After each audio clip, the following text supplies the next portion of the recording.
હરે કૃષ્ણ કૃષ્ણ કૃષ્ણ હરે હરે હરે રામ રામ રામ હરે હરે. આવે છે અને એના પપ્પાને પૂછે, બાપુજી બાપુજી આ શું થઈ રહ્યું છે બધું? આ શું છે? આ દાદા કેમ સૂતા છે? ત્યારે એ બાળકના પિતાજી કહે છે, બેટા આ દાદા સૂતા નથી, આ દાદા વ્યા ગયા.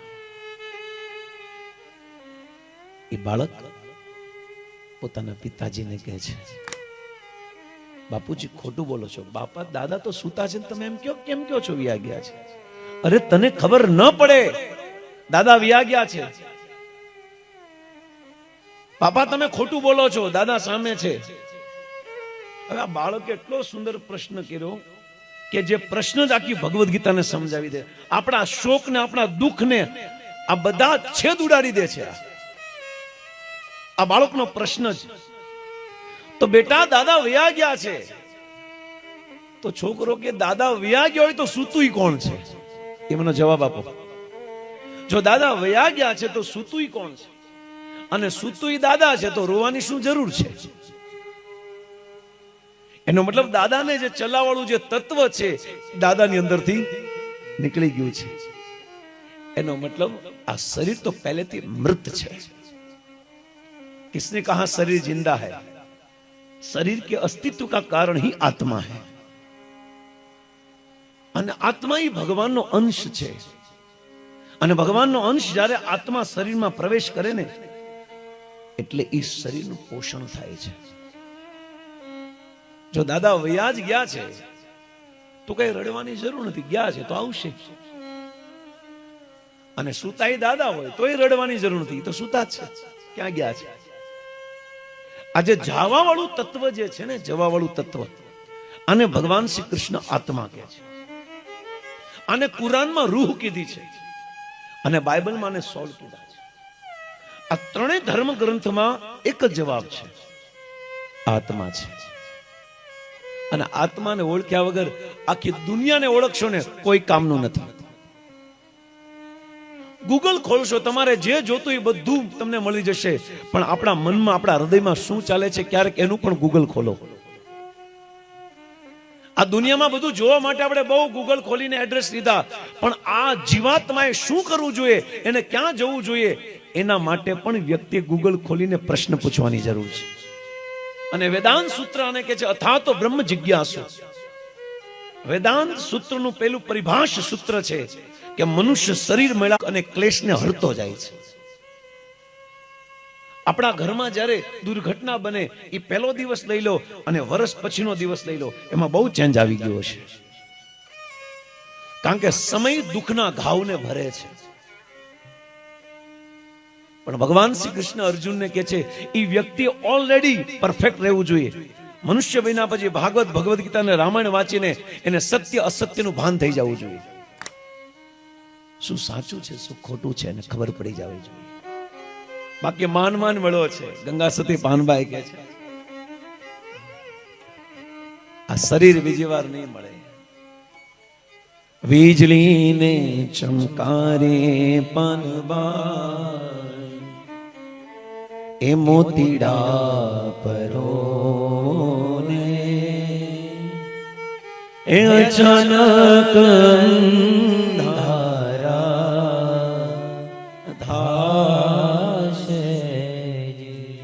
આપને એમ લાગ્યું કે ગંગા સતી પાનબાઈ ભજન એટલે ગાયું ત્યારે લાઈટું નહોતી ને, ત્યારે ઓલા આપણે કહ્યું ને ભરત ભરતા હોય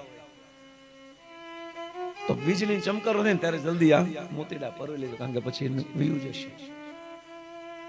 પણ એવું નથી. આ મનુષ્ય શરીર વીજળીના ચમકારા જેવડું છે. જે કામ કરવાનું છે ને આ ચમકારામાં કરી લેજો. બાકી મારે ને તમારે આજે ને કાલે આ ફોટામાં આવવું જ પડશે. આ કઈ અમર તો નથી થઈ ગયા. આપણે અમર થવા માટે દુનિયાના કોઈ પણ ખૂણે જશો, કોઈ પણ વ્યક્તિ અમર નથી થવાના. મારે ને તમારે એકવાર આ ફોટામાં આવવું જ પડશે. પણ આ ફોટામાં આવ્યા પહેલા એવો વિચાર કરો કે એસા મરના હે કે દૂસરી બાર મરના ન પડે. અને એવો જન્મ લેવો છે કે બીજી વાર જન્મ ન લેવો પડે. આ સંસારમાં ઠાકુરજી આપને એટલા માટે આ બહુ વીજળીના ચમકારા જેટલું આયુષ્ય મળ્યું છે. અને સંસારના ભોગવામાં વ્યસ્ત ન કરવું જોઈએ. અગર મારીને તમારી આયુષ્ય ફિક્સ છે તો દુનિયાની કોઈ તાકાત તમને રોકી નહીં શકે. અગર આપણી આયુષ્ય ફિક્સ છે ને એનાથી 1 સેકન્ડ પણ પહેલાય નહીં મરશું ને પછી નહીં મરીએ, આ ફિક્સ છે. અગર મારા ને તમારા બધાનો પ્રોગ્રામ જન્મ પહેલા જ ફિક્સ હોય તો ક્યું શોક કરના? શોક છે નો જેનો જન્મ થાય જેને આયુષ્ય ફિક્સ છે એ ગમે એટલો પ્રયાસ કરે તોય વધી નહીં શકે અને 1 મિનિટ ઓછો પણ નહીં થાય. તો છોડાના ઉન પર, કારણ કે આપણા હાથ ઉપર કાંઈ નથી, આપણે ખોટા વહેમમાં છીએ. હું કરું છું, મારા વગર આ ન થાય, હું છું ને એટલે જ બધું થયું. આ બધા વિકારોને કાઢી નાખવા જોઈએ. આ બધા ભ્રમ છે આપને કે મારા વગર નથી ચાલતું. આ બધા નાટક છે આપણા. બાકી આ બધું જ ભગવાનના આધાર ઉપર ચાલે છે. આપણું કોઈનું કાંઈ નથી ચાલતું. જો આપણું ચાલતું હોય તો આપણે કોઈ ધોળાવાળ નથી જોતા. જોતા જ કોઈ ને ધોળાવી ગયા તોય કાળા કરી નાખે. કેટલા કરશો, કેટલા કરશો, નહીં મેળ પડે.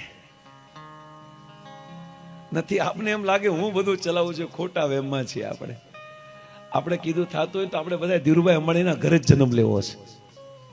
સુરતમાં કેમ હલવાના આપણે? કારણ કે આપણું ચાલતું નથી. આપણે બહુ મોટા મોટા પ્લાન બનાવ્યો હોય પણ એ પ્લાન ક્યારેય તૂટી જાય એનો ભરોસો નથી. અને ક્યારેક આપણે ઈચ્છા કરી પૂરી થઈ જાય એનો મતલબ મેં કરી છે એવું નથી, આપણા ભાગ્યમાં છે પણ એ દિશા આપને મળી ગઈ છે. પરિશ્રમ કરો પણ ફળ की આશા ન રાખો. કર્મનેવાધિકારસ્તે મા ફલેષુ કદાચન. કર્મ કરો ને, સુખ દુઃખ જે છે ને એને મેળવવા માટે દોડો નહીં, એ મળી જ જવાનું છે. એના માટે દોડો જે મળવાનું નથી. અને કયું છે? ભક્તિ. ભક્તિ નથી મળવાની, એને દોડવું, એને પ્રાપ્ત કરવા માટે દોડવું પડશે. બાકી સુખ અને દુઃખ આપણા કર્મમાં હશે આવી જ જવાના છે. સુખ દુઃખ કો પ્રાપ્ત કરને કે લીએ પ્રયાસ મત કરો. પ્રયાસ એના માટે કરો જે વસ્તુ આપને નથી મળવાની, અને એ છે ભક્તિ.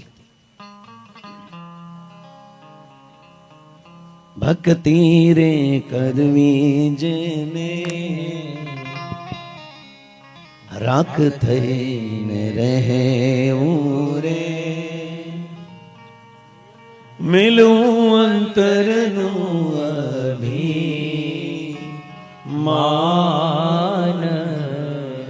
મૂકવું પડશે.